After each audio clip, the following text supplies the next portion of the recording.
Blog Talk Radio.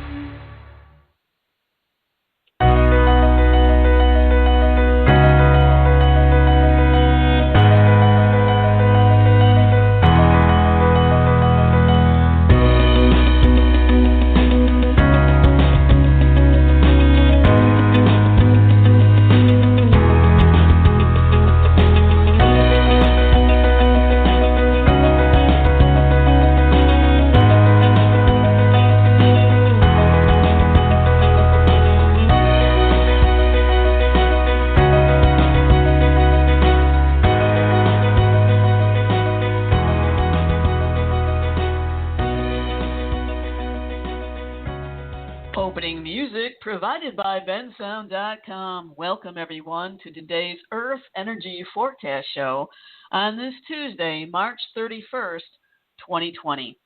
Thank you for tuning in today, or if you're listening later to the podcast. I am your host, Joan Serio. And these are extraordinary times that we're in. And these are times that make us stop and wonder about our lives, and about other people, and about our world. And we've seen some blessings in this already.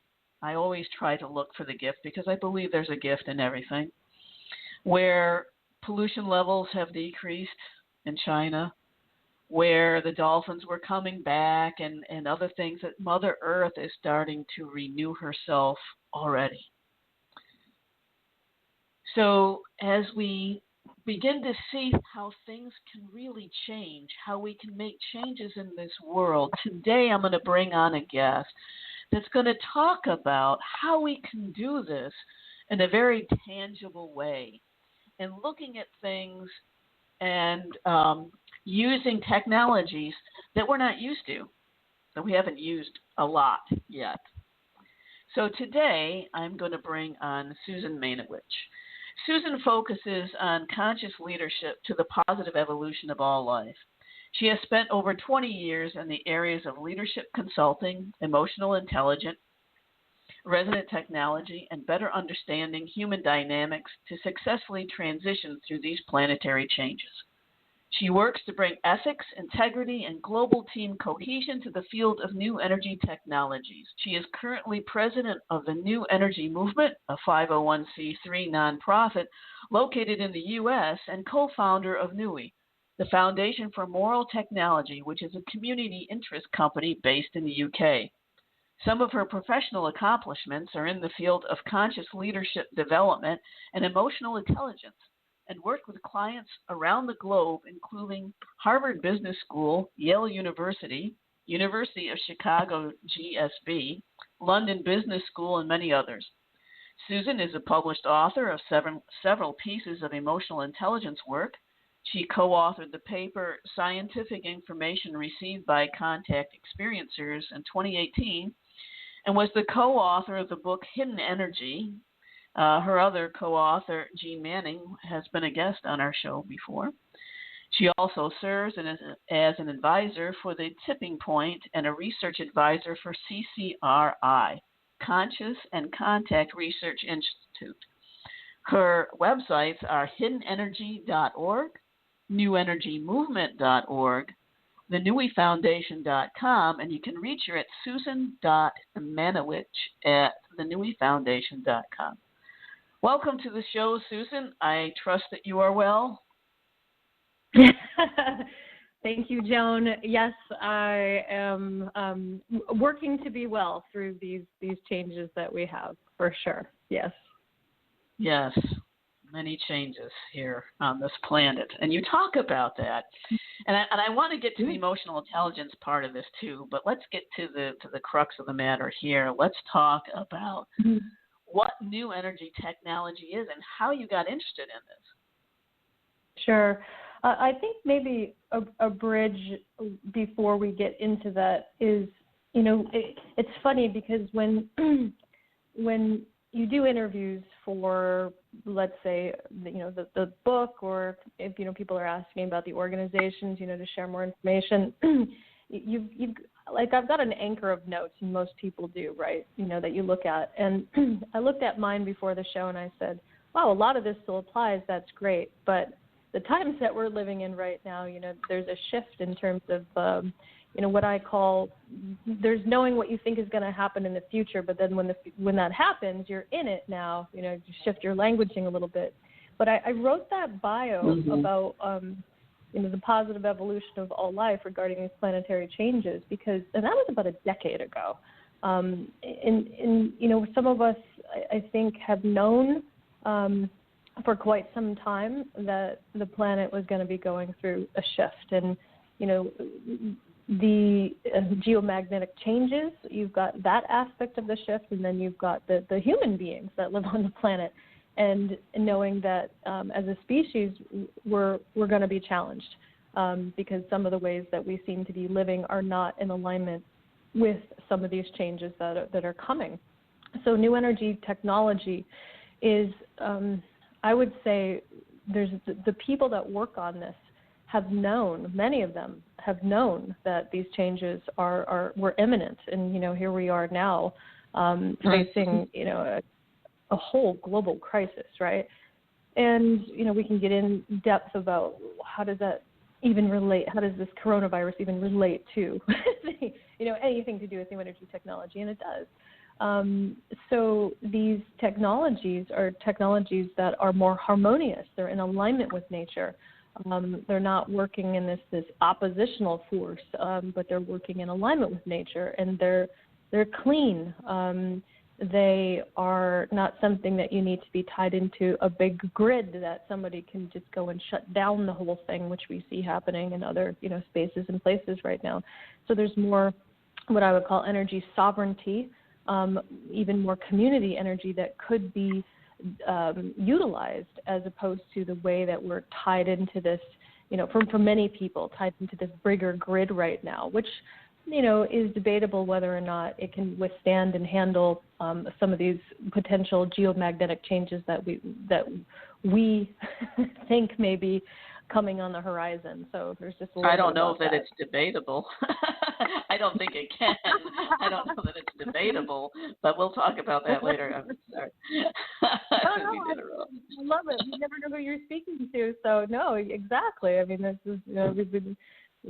Many people have been, shown and told, and you look at where we're about to enter into solar cycle 25, which means we've got more solar activity. The sun's been real quiet for these last couple of years. We've had it, believe it or not, it's been relatively quiet to calm. Right. We are about to. But there's more solar activity. Yeah. More sunspot activities coming. Yeah. Exactly, we've got more. Well, the low solar activity comes a higher amount of cosmic rays as well. So a little bit of both that's happening and going on. But we're not out of the woods one way or the other. Yeah. Oh no, I think we're just. I really think we're just getting into it. So these new energy technologies then they're harnessing energy that's all around us. Is that correct then? It appears to be. There's so many different ways that this, and this is what it's teaching us, and this is what it's showing us. And we work with these inventors all around the globe, and this is what it seems to be showing us, is that, there are different ways to tap into, whether we call it the sea of energy or tap into this back energy. There's something called back EMF. Like there's ways to tap in. There's magnetic. You've got water, plasma, something that's called LENR also. So as you start to really look into these different ways that energy can be, it's not that you're creating anything. You're tapping into it, and you're seeing that there's these charges that are coming that are, lighting up these different devices or powering these different devices. And it seems that there's more energy coming out of these different devices than need to be put in, which is very different than what we've got, going on with any standard anything right now. Yeah. So that goes against some kind of physical law in our minds. At least that's the way it's been, like, Yeah. Yeah. Exactly. So the variety of different ways that we can go about this, to me, it's kind of like the bigger story here is there's so much that our standard science and standard, laws of physics do not show and are not sharing. That it looks like, as we're finding out right now, there's many things that are not complete. The story is not totally written. If anything, we may be experiencing this evolution of, dare I say, consciousness or awareness, that that there is more activity on these smaller levels for life energy than has met the eye, and that the universe and the earth and everything that moves around us is one in which it's dynamic and not static, and that's a lot of what defies, the way that, dare I say, modern science has shown us, right? That it's static. These are the laws. This is what it is, but these different ways that we can extract and excite energy is showing us something very different, and that's far more exciting than the old way of looking at things. Yes. So I have so many questions. So the obvious question is this: if we already have these technologies, in a moment I'm going to ask you what these electromagnetic motors are, water and plasma, and how all this works, but briefly. But if we have these technologies, why in the world haven't we implemented them on at least trial basis, if not on a global scale? What's holding this up? Yeah. Well, so here's the assumption that you made is that we have these. So I can tell you the state of what I know that I've worked with and where things are at, and you're going to hear different stories from different people. Back, you can look at some of the history of, call it the suppression of this type of information, and there's stories long and wide as it relates to inventors being harassed, inventors no longer being here on this plane of existence by some of the things that they've worked on. There's lots of stories in regards to that, and I've been around this arena for a while. I know people that know some of the people personally that are no longer with us, and you listen to the stories. Yep, you hear them and say, okay, there's probably something to that. Just I'm someone who likes to take in a lot of information before making, I call it not doing the confirmation bias thing, just making sure that I've got a little bit more of hopefully an accurate read on certain things. And, there does seem to be the suppression aspect. So what does that mean? That means that it limits people from truly organizing around this arena and working on these amazing possibilities for humankind, right? So you're not going to find that there's many public type of organizations that are dedicated to this. It's not like, we're creating a toy here or even some type of known product, right? Because it's not like there's even a product out there today that's on the market for this. This is a new industry or a new market, whatever you want to call it, so to speak. So you've got that aspect. I mean, I do work with an individual that did spend time in his organization, which was for a government organization. I'll just say it that way. I mean, he has really some of this stuff publicly, so I feel like I can share that to a degree. But they did work on these different types of technologies. So, it's kind of commonplace that in certain, whether you call it DoD organizations or defense organizations, that, they spend time and energy on these types of things. So, what we try to do is with our organization is to obviously do this from a citizen standpoint, from the public standpoint, and to say, why are they not out there yet? Well, whoever has the the edge on energy technology can be obviously very powerful from a financial leverage standpoint, right? I mean, it comes down to finances. Yeah. Well, this has been, gosh, I'm literally doing the 40,000-foot view now, and I think you're with me on this, that, was that the way it was supposed to be on this planet? Was that something that was, that we were supposed to take these energy resources and attach such a financial, power to it that it made or break countries? I mean, the wars in regards to oil. Yeah, the wars over oil. Yeah. Yeah. I mean, it's kind of like when you look at it from a human species standpoint, it's kind of insane, right? And so in some ways, you can look at and see why there has been, why the academic universities and why this has not been something that has been so out in the public, right? Because there can be a bit of, danger working on something like this. That is one way to look at it. But, what I also can say is that 95, and this is turning the conversation a little bit, but about 95% of the devices that you see on the internet, and you can even see people taking money for their devices and saying, this is going to do X, Y, Z, and, does it really work? And what we found over years of doing testing and vetting with an engineering team that knows what they're doing is about 95% of the technologies do not work as people advertise them to.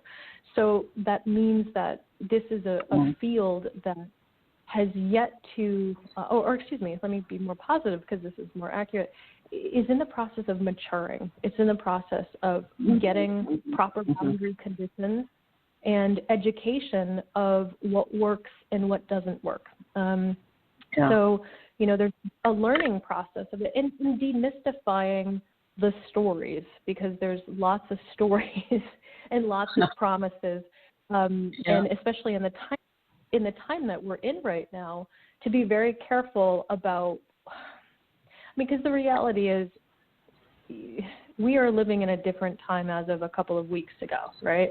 We are living in a different, and heavens forbid if now you have energy that goes out in a neighborhood, let's say in a city, it's a scary thing for many, many people. And being able to focus on what's more real and what's more ready versus what's not, this has been what we've spent a lot of time in our organization doing over these last couple of years. And it's been called the work that you really don't want to do, but it's necessary to make sure that you get to where you're supposed to be going faster. So what we do in our organization is, we try to educate that 95% that doesn't work. We try to say, okay, this is what we found, this is why. And they're usually real basic, fundamental engineering types of things that has to even do with basic equipment, measuring equipment. And we try to educate back. It's not like we say, if your device doesn't work, so be it, go away. It's more, okay, well, this is, what we're seeing in even some of the inventors, especially ones with, I would say, a awareness of why they're here and what they're here to do. We actually work with some of those folks as well, and we try to exchange information back and forth and create a learning environment. So for the 5% that do work, we further vet and test those out and keep vetting and testing those out. And the goal is to get to a point that you can replicate the device to eventually have it out there for people, right? For communities and for people in their homes. I mean, that is ultimately where our interest is not developing something on a large scale for, that's not our thing. Our thing is about people and being able to successfully transition through the shift. And you don't need to have a device that does a mega amount of power to do that. You just need something that can do the job and And so that's what we focus a lot of our time and energy on right now. So if somebody wanted to go off the grid, some of these new energy technologies may be able to supply the energy they would need. Yeah, I mean absolutely. So, but we're working towards that. So there's not a technology that's in the market today that you can get. However, the education in regards to this is absolutely critical. There does seem to be, so I want to go back to something when you talked about, like the technology being out there, why isn't it out there yet? Tesla was working on these types of things, quite some time ago. And many of us share the same type of thought process that consciousness at the time was not really ready for this, that the people were not really aware enough, that consciousness, the awareness, the awakening process really wasn't there. Now, there does seem to be something about how that we may not, in our evolving species, just go buy something off the shelf and stick it in our home and understand what it is, right? Like we may not have a value for it.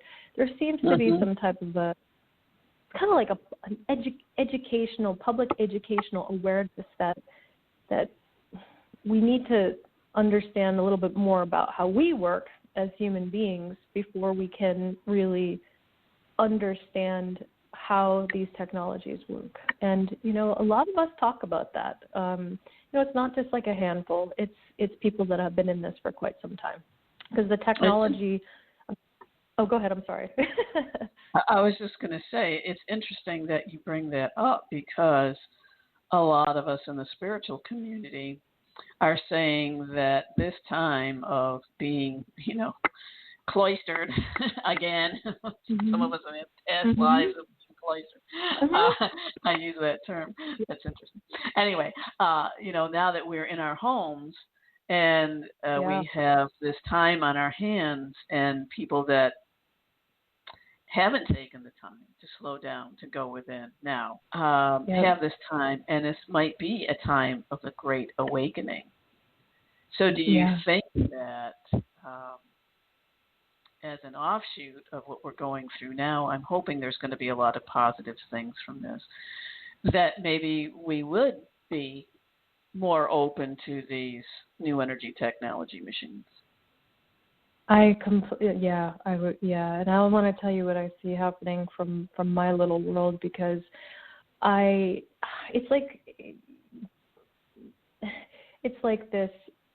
I think for those of us who have, again, known for a very long time that the spiritual connection is a very large part of knowing how to navigate through these times, that being able to calm the mind, and even in periods of great chaos and distress and hampering of our liberties, that the capacity to tune in to our deeper self, and whatever people will tune into, for me it's source and the earth and the cosmos, right?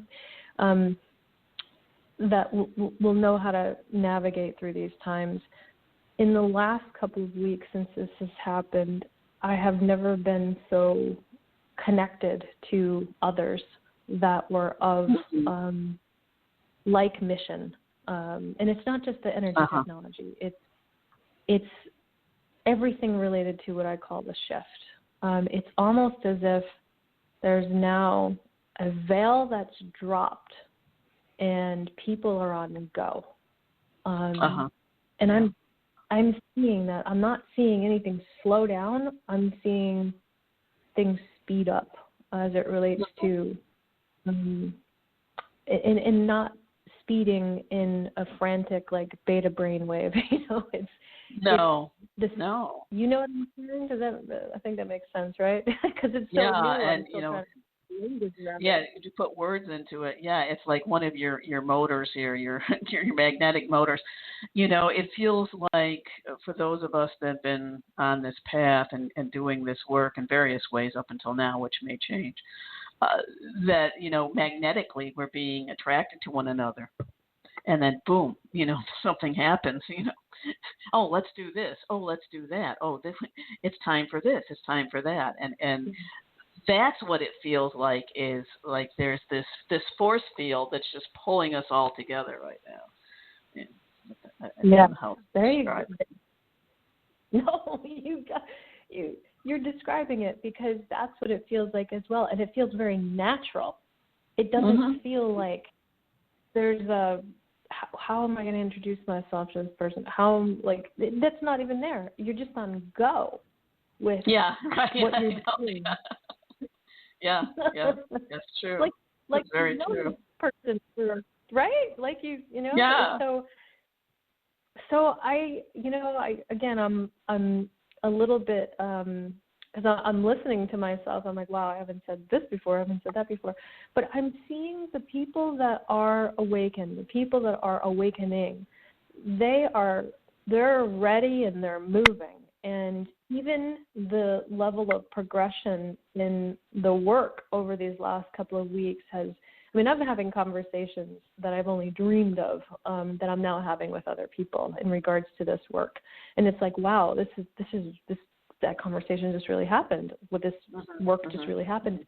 The level of cooperation and collaboration now is, it's so much more robust, efficient, and it is just beautiful to see. So, I think that this is a large part, and I'm sure that, there's going to be, again, there's others that are not there yet, and that's okay. But there's others that are, and I'm seeing that forward motion and that progression, and it's incredible to be part of and to watch. It is. And since we're talking about this and this subject and all, it's a really good segue, and I'm going to go back to the new technology and moral technology in a moment. But what about emotional intelligence? You've worked with emotional intelligence, and so for those people that are in this state of fear or panic or distress or anxiety, how does that, first of all, what is emotional intelligence, and how does that affect it? Yeah, okay. So emotional intelligence, I was blessed to get into this work a long time ago, and I worked with primarily David Caruso. He's a PhD that works at Yale University. He's one of the originators of this amazing test. It was the first test that was out there called the Mesquite, and it was the Mayer Salve Caruso Emotional Intelligence Test, developed by the now Dean of Yale, and Jack Mayer, who's a professor at the University of New Hampshire.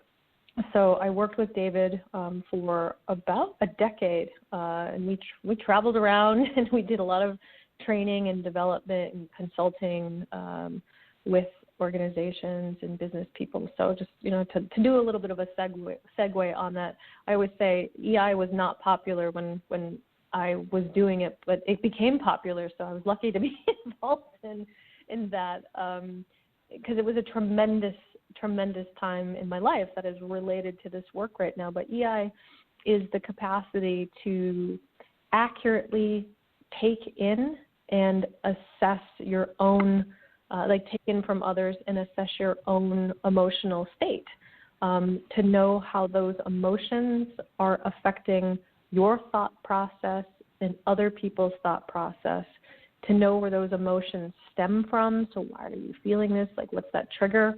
And then how effectively are we managing those emotions for yourself and for others?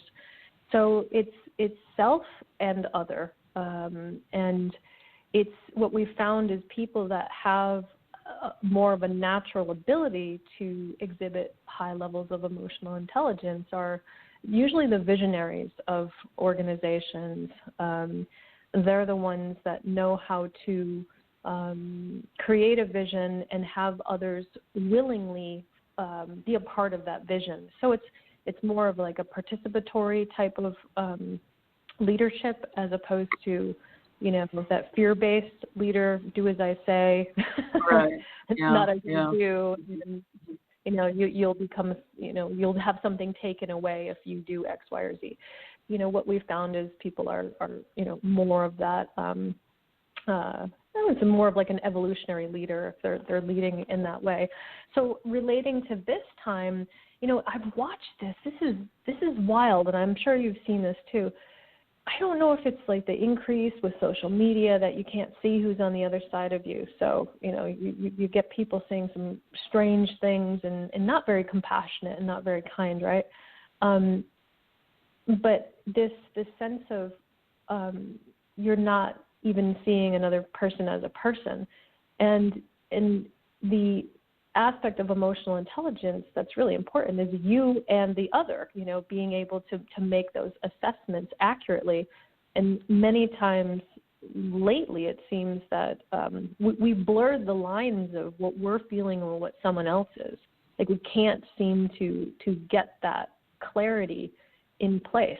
So like, for example, if I'm in a good mood and I'm feeling good about what I'm doing and what I'm saying, and I jump on a conference call and the person on the call is in a fear-based state and they're not aware of it, they're going to typically say something negative but ascribe that emotion to the other person. And if they're not aware of it, typically the conversation can go in a direction that's not genuine. It's not a realistic, like it's not representing reality. So if the person on the other end that's calm has high EI, instead of being offended by the negativity, what they can do is gently address it and say, oh, I see that you're stressed today, or I see that, is there something that's bothering you that you'd like to talk about? Are you sure that you're ready to do this call? So, having high EI gives us the opportunity to address the emotion that's there, especially if the emotion is blocking the capacity to actually, have an effective call. So that's, one of many. But I think right now the most important thing is for people to actually identify how they're feeling and acknowledge that. Uh-huh. Like, even myself last night, I was feeling it. It's like the first time I was really feeling people that I know that have lost a parent last week. They can't have a service for their parent. They can't properly grieve in their condition. I have someone who's very close to me right now whose uncle is about to be taken off of life support, and the family cannot see him because of the regulations of the hospital. And this has impacted, it impacted me last night. So I had to allow myself to feel the feelings of dissatisfaction and, some anger and be okay with it last night. And one of the things I used to always say about emotions is like emotions are like food. You take them in, you let them do their thing, and then you get them out. It's like you find a way to effectively move it.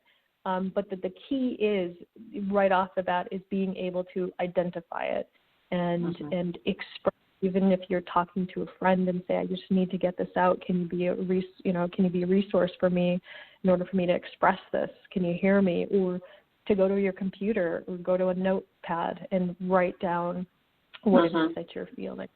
Because there's wisdom. Because one of the things that we don't do is realize that our emotions are actually filled with a lot of wisdom. And if we can realize that we don't always, especially if it's a negative, what we call a negative emotion or something it's a high negative charge.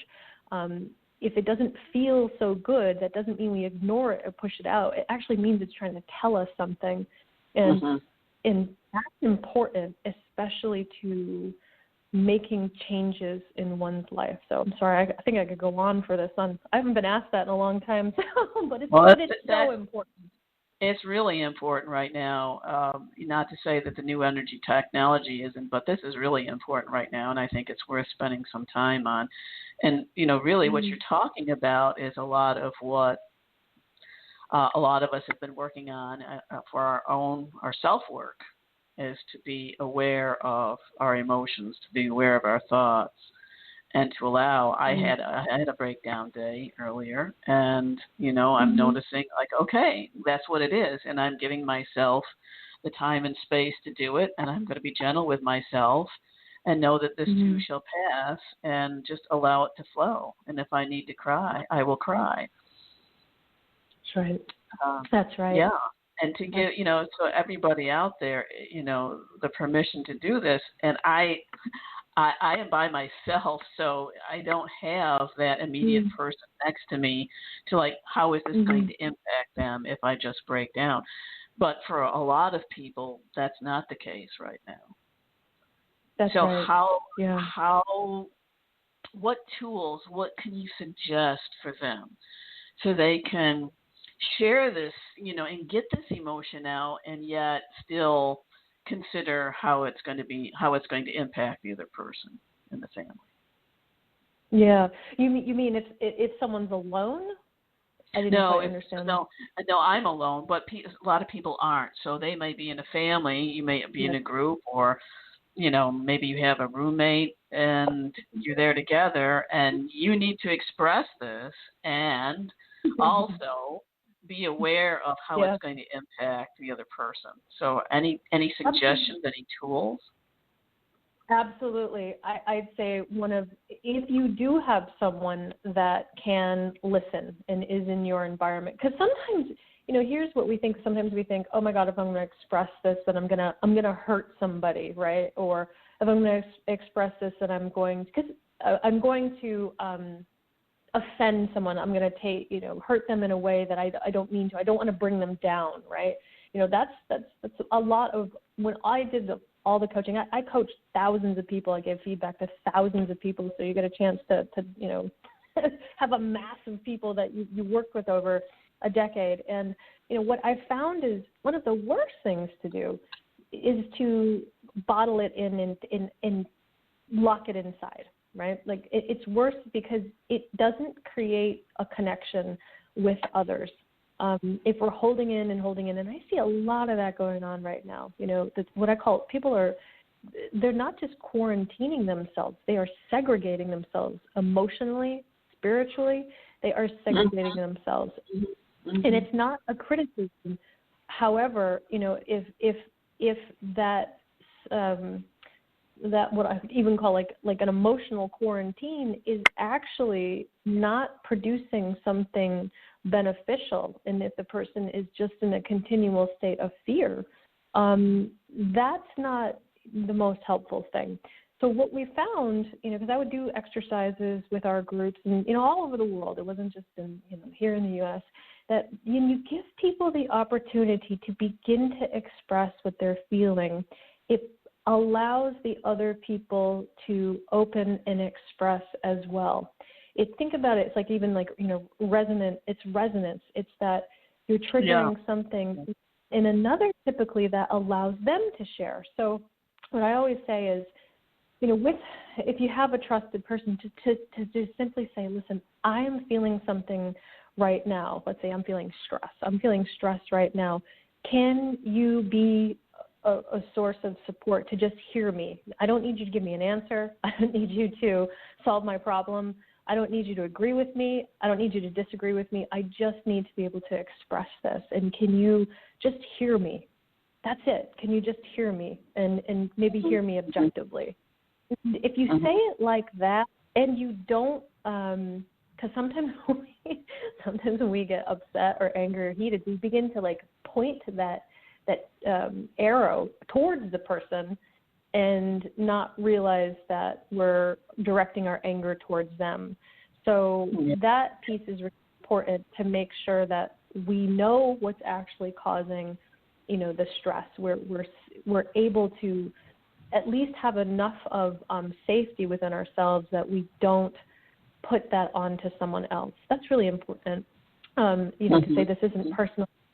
I'm in a crappy mood right now. This isn't about you. This is about, the fact that these people can't go see their family members in the hospital. They can't go grieve with their loved ones because their mom passed.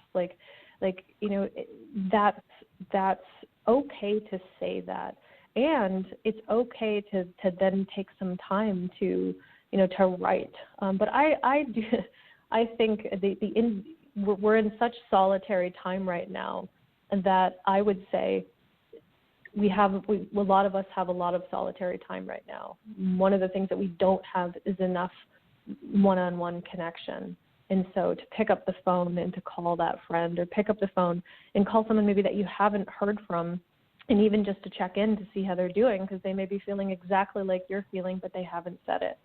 And to me, that communication and that connection is really, really important right now. Yes, I agree. Yes.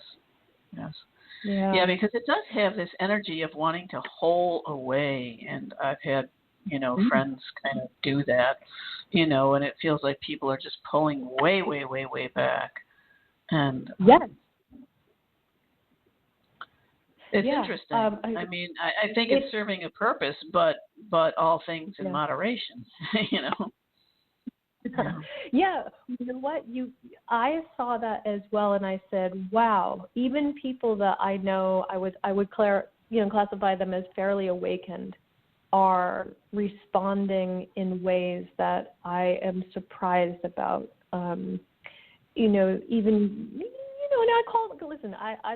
I love my friends, and they hopefully love me, and we are honest with each other. But I'll call it out and say, "Hey, have you gotten out for a walk today?" And I haven't gotten out in a week.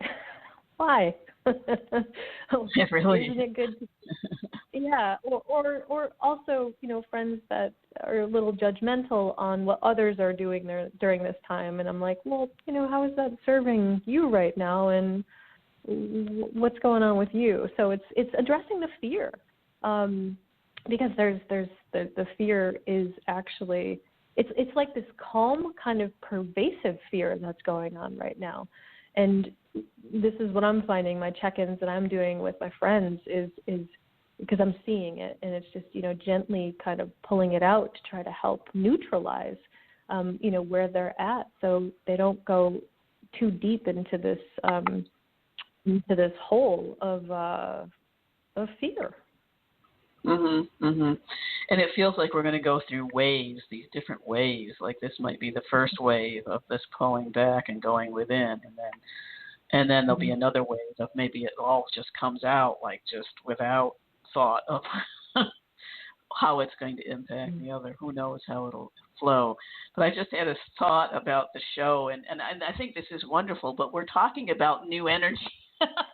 We're talking about new energy, and this is what we're talking about. I'm like, it really isn't off subject at all.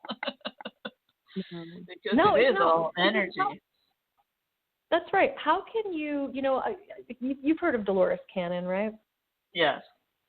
So she used to say, we come here to learn how to influence and manage energy, right? Like ourselves. Well, right. How can you work on this background sea of energy, let's say that is pervades all life, right?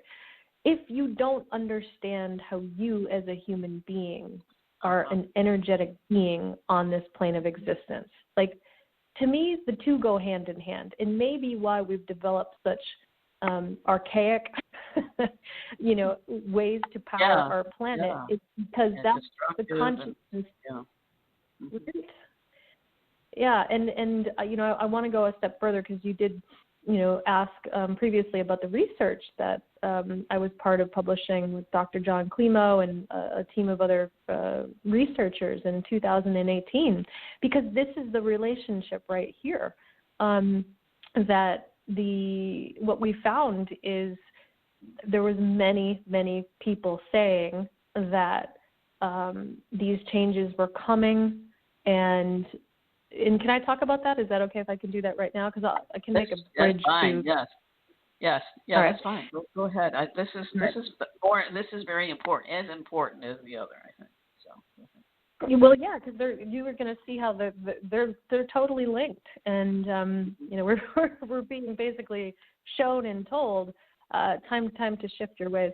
So back like 25 plus years ago, I was someone that got information like as it relates to astrophysics, as it relates to the nature of the universe. I mean, things I never could have picked up and understood in a book. For some reason, I was one of these people that was able to get some advanced physics information and scientific information just spontaneously. And so I worked with, or rather collaborated with a group at Harvard right when I finished my bachelor's degree many, many years ago, and thought, oh, well, if I'm having this, what about other people?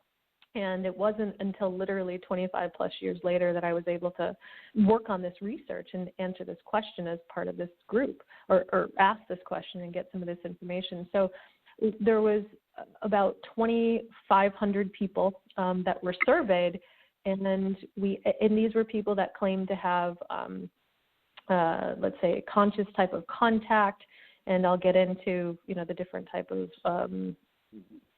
information, like the different beings or different, people or ways of knowing that they discovered this. But the question was, do you believe that you possess information about advanced technology, advanced physics, or other scientific information that you've never read or learned about in your normal environment? And we had 41% of the people said yes. Mm-hmm. That 41%, and most people would say, well, if you have a spiritual experience, you're not going to get information about how to build a device or, what have you. Not true. Is right. Not true. Not true. Not true. I've had experiences. I haven't built anything. I've had experiences. What did you say? I haven't built anything, but I've had experiences and information come through. All right. Well, I got to send you this afterwards so you can see it. So that's, so you've got that little piece right there. Okay. Why and how they were having that? 32% would be laying in their bed, sleeping in their bed. They'd be waking up with the information, or they would get it during their sleep state, or they would get it upon like waking up or right when they start to fall asleep, which is, related to a calm mind. It's related to like an alpha kind of theta mind, brainwave state, which is related to having a calm mind from an emotional intelligence standpoint as well. Because when we're stressed, that aspect of us closes up to that, call it universal knowledge or our higher self. We're not able to be creative with our problem solving when we're in that stress state. So, ironically, the when this occurred was in these more relaxed states. So 32% sleeping in bed. I will tell you, 21% said they were on a ship with a being. About 20 people out of that number. Some were in meditation, remote viewing. Some have had it throughout their life. It's just been an ongoing teaching and training, in this other realm.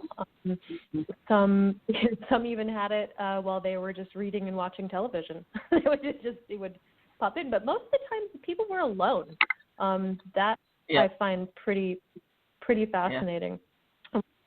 Kind of get to the heart of the study on here.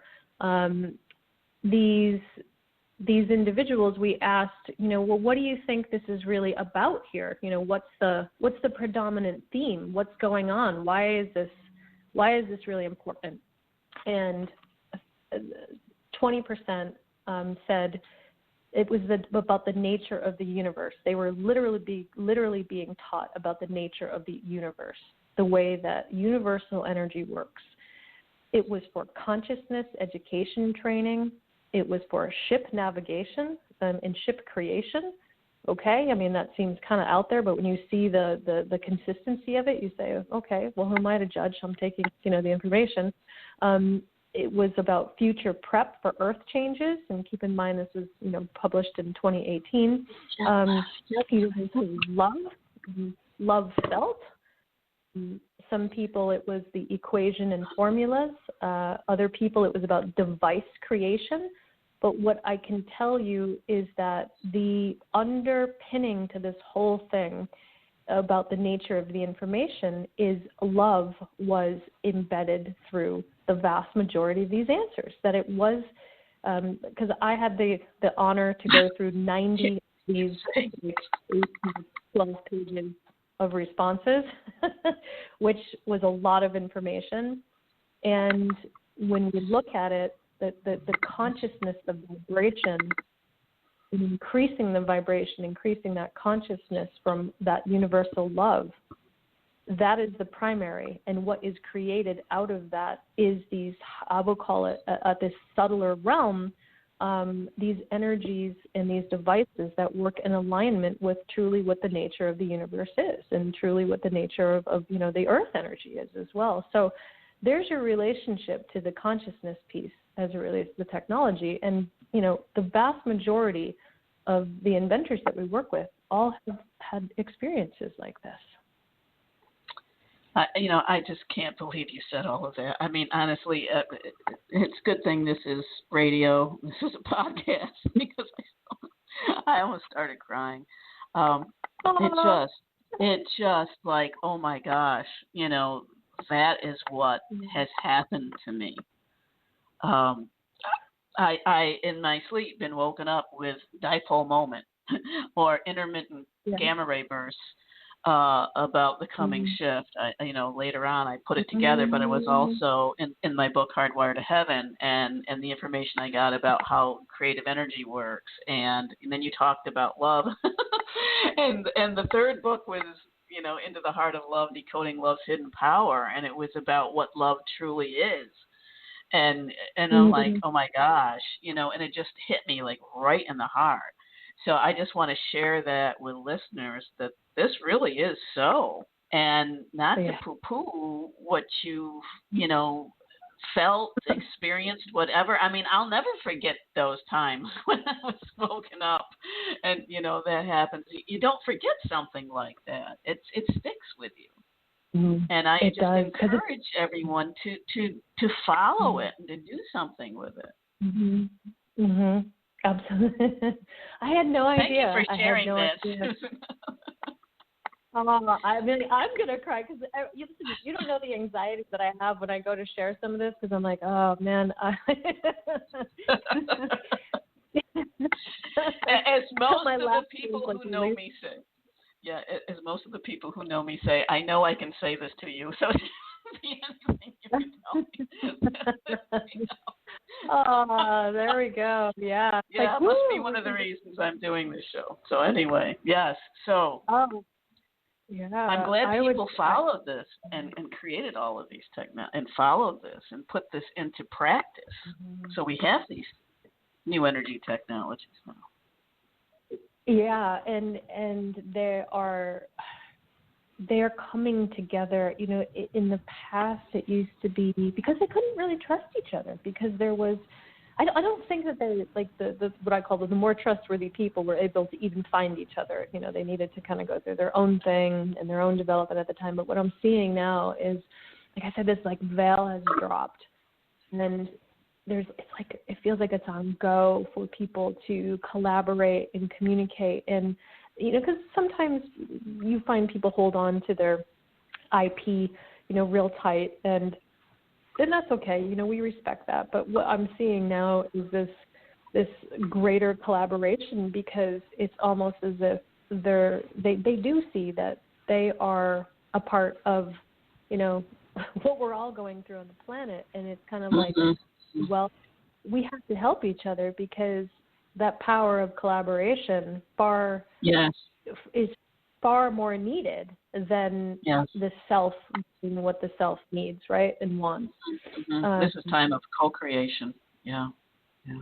It totally is. And this is about, increasing that capacity for, love, calmness, intelligence. And how do you do that? Well, you do it by, having that alone time with yourself and your higher self, but then opening your heart to others that are able to open theirs as well. And I'm just seeing this gorgeous like it's like flowers opening. I don't mean to be so, but it is like watching flowers open and they're acknowledging each other. It's like, this is good. We need more of this.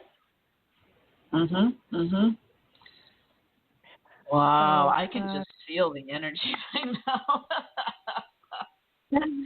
I'm so glad we went down this road, Susan. I don't know about you, but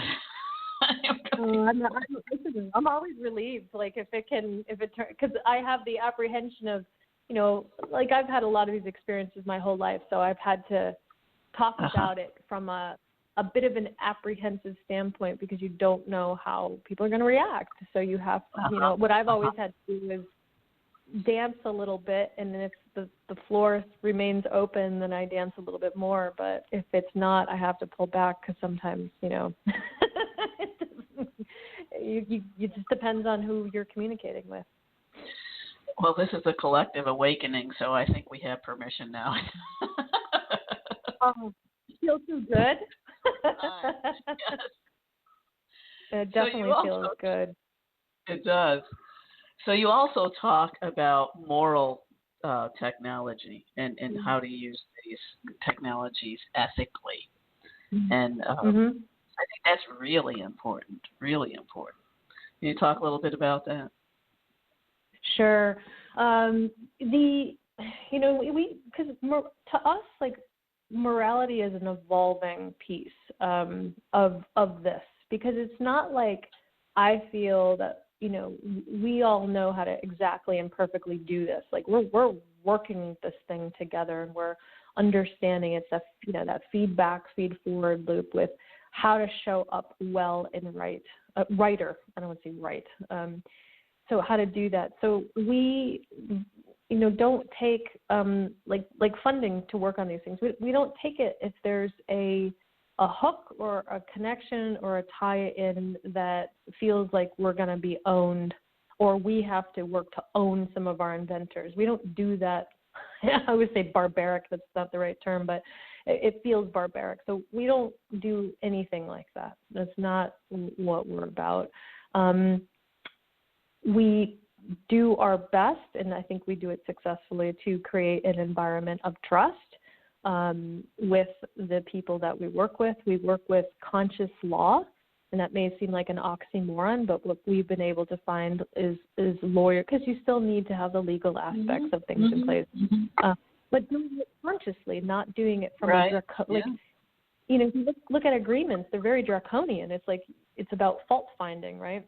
And making an assumption that someone's going to do something wrong. So we said, well, let's change the whole dynamic around. And I have a colleague that works with us. His name is Chris Holden. He introduced that to us several years ago, and I was blessed to experience a contract with him where he just said, let's turn the whole thing around. And I was like, whoa, this is incredible.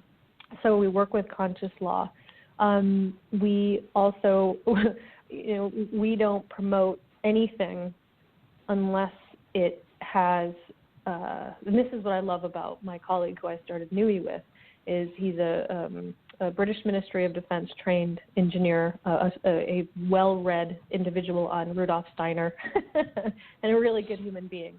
And we don't promote any type of technology and say it does something that it doesn't do. And you will find that there's a lot of organizations, I won't say a lot, but there's some organizations in this arena that will do that, and we work to do the opposite of that. If anything, we will share the stage of where it's at in a very complete, accurate, true way.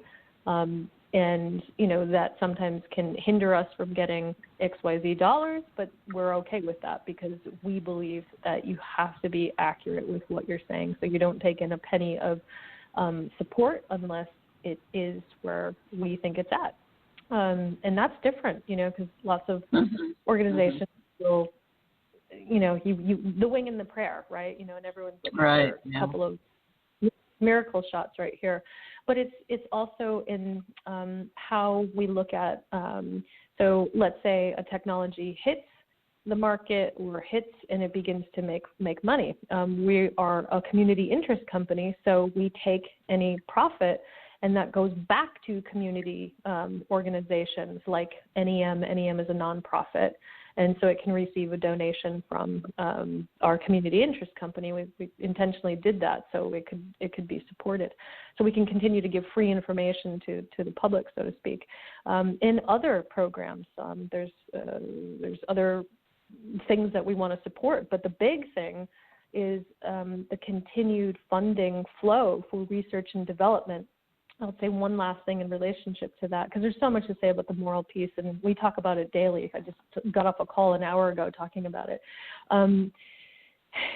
That there's such a clog in our system to allow that creativity to come through and to really be effectively worked on, that, what we said is, okay, it's important for individuals that feel inspired to continue to create, that there's money that's being invested back into further R&D, because most of these inventors don't just have one device they want to create, they've got 3, and each are they are more progressive than the last. So after speaking with 20 inventors, and you realize that, oh wait, our goal is to kind of get this one thing out, but what we're really going for is these next couple of things, and we need to allow that funding to come back in so further R&D can continue to be developed and support them. So to me the morality is endless. It's endless of the good that you can do. It's a matter of allowing that life force to continue in creating a system that allows it to continue. Because, what good is it if you've got, let's say you take on investors and you've got 5 investors and they can all buy, 5 more yachts? How is that serving a regenerative model? Right. It's not. Yeah. Yes. So our thing is about being able to generate that energy and keep moving it forward. And, money is energy, but putting it towards programs and putting it towards places that it's needed the most. And, who knows? And if the organization did make XYZ dollars and, we're in massive need of water, cleaning in certain places, then it can go to that. And so we actually set up our organization to be able to do that. It's interesting that you say that you set it up to generate energy, because that's really what you're doing. No pun intended, I guess. Right? No pun intended. No. But I mean, again, the morality piece. By the way, we're not the professors that we know what morality is in and out, but we know that we have a dedication to understanding and allowing that moral impulse that does seem to be what this universal sea of energy operates on. We have a dedication. Exactly.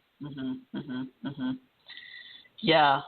There's something I put on every one of my newsletters at the end, and I say until next time, remember, we are connected through an interwoven net of consciousness whose guiding principle is love. So, yeah. Yep, that's it. And that's so true. It's so true. It sounds so, what did they say? Simple, it's behaviorally, but complex to do from a behavioral standpoint. But that's where EI comes in. Because EI, if you can accurately assess, am I being angry? Am I being spiteful? Am I being fear-based? And what am I putting out towards the other person? If we can have that conversation with ourselves and say, wait a minute, what am I feeling here?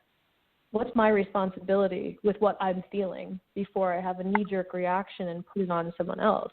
Or maybe I can, in this moment, I'm not feeling so great and I'm feeling kind of crappy. Maybe I need to give myself some love right now so I can be of better service to the people that I care about.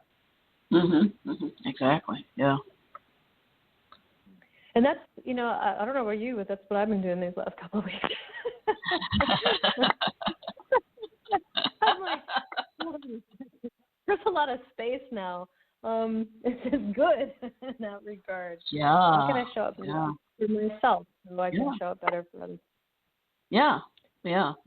Putting myself in other people's shoes, and like how can I be there and not be intrusive, but know that I am there and available. Yeah. Yep. Yep. And the spacing allows us to do that, right? We can fill our space with those types of thoughts, or we can fill our space with thoughts that are not productive as it relates to having. And by the way, fear is not bad. It's when it grips on and it suffocates the capacity to move through it, and it becomes the pervasive state of. It becomes your mood, as opposed to just an emotional blip. Yeah. So where do you see? What were you going to say? No, go ahead. So where do you see the future of this new energy?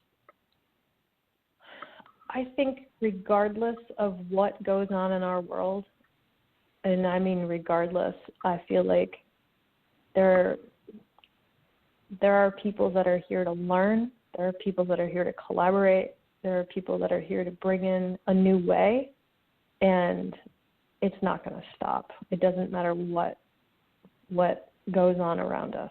That's what I feel. And this could have slowed many people down. What's been going on the last couple of weeks, and it produced the opposite effect with others. When I say slowed down, I understand. Depressed people. Yeah, it produced the opposite effect.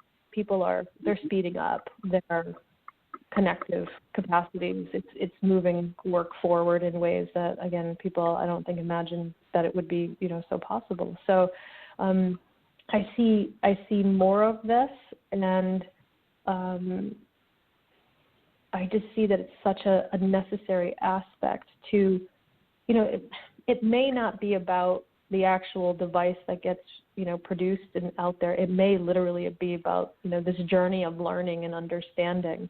And I certainly hope that we have devices to help us through this transitional shift, because like you, I do believe that the sun is an enormous aspect to what's to come. And I think these technologies are a way to help us. It's like a surfboard. It's like a way to help us through the transition. Well, I'm very interested in it. I have a group on Facebook called New Earth University, and I've always seen that the way through this time is through small conscious communities off the grid, and always wanted to get people together to teach this, and always saw that these new energy technologies and were part of it, so it would make it so that we could live off the grid and live in this way. And we're seeing that, living in these congested cities is probably not a good idea right now. Yeah, I would agree with that. Not for what's coming, not for what's coming, not now, and for what is coming, it's not an optimal way to live. So how can we change the paradigm here? And I think that's where we are. We're in a paradigm shift right now. I totally agree, and I feel like I share that same, vision in that space with you, and I feel that there's many others that do as well, and I think we're going to have more people. Sometimes you need that pressure in order to awaken faster, right? Mm-hmm. Yeah. The cosmic 2x4, as I used to call it. Yeah. What do we call it now? Is it now like a 6x10? I don't know. I don't want to know. I don't want to know either. I realize, oh God.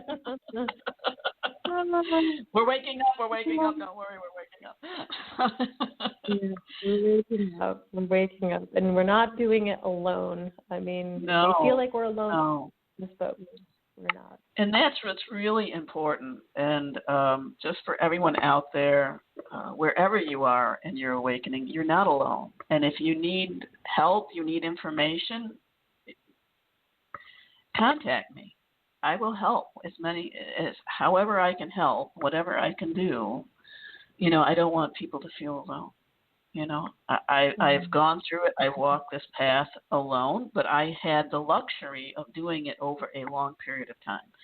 And now people don't have that luxury. So it's such a great point. And I was actually thinking about that this morning. Ironically, I went for a walk. It was finally not raining, and I went, "Oh man, I'm so lucky. I've had like a long time to do this, because what do you do right now if you haven't? That is going to be like a crash course. Somebody signed up for the crash course." Yeah. This is the crash course. Yeah. And this is one of the reasons I'm here. And so I just want to put that out there. Go to my website, joanserio.com. There's a contact page, and I'll do what I can. And I'll put out what I can to help others at this time, too. So I am just so grateful right now, Susan, that we connected, that I had you on the show right now during this time, because. Well, I'm in a state of positive shock. Because I had no idea how the conversation was going to go, and I just said to myself, I'm like, wow, this is again like an interview after the shift. I haven't done this, and I just, I trusted, but there was still, some apprehension, like, how is this going to go? Can we have this good, genuine conversation? And I guess if I knew you a little bit more beforehand, I would have known it was definitely going to happen. But I am so appreciative you've made my day today. And you've made mine. And please, let's stay in touch. Without a doubt. We are near each other, so easier. Yes. But thank you again, Susan. And so next week's show, I have resident astrologer Jude Valentine coming on to tell us about the astrology of April. And I'm sure everybody's going to tune in for that one, because it's a ride. Hang on. We've got this. I've got you too. So take care, everyone. Stay well. Much love.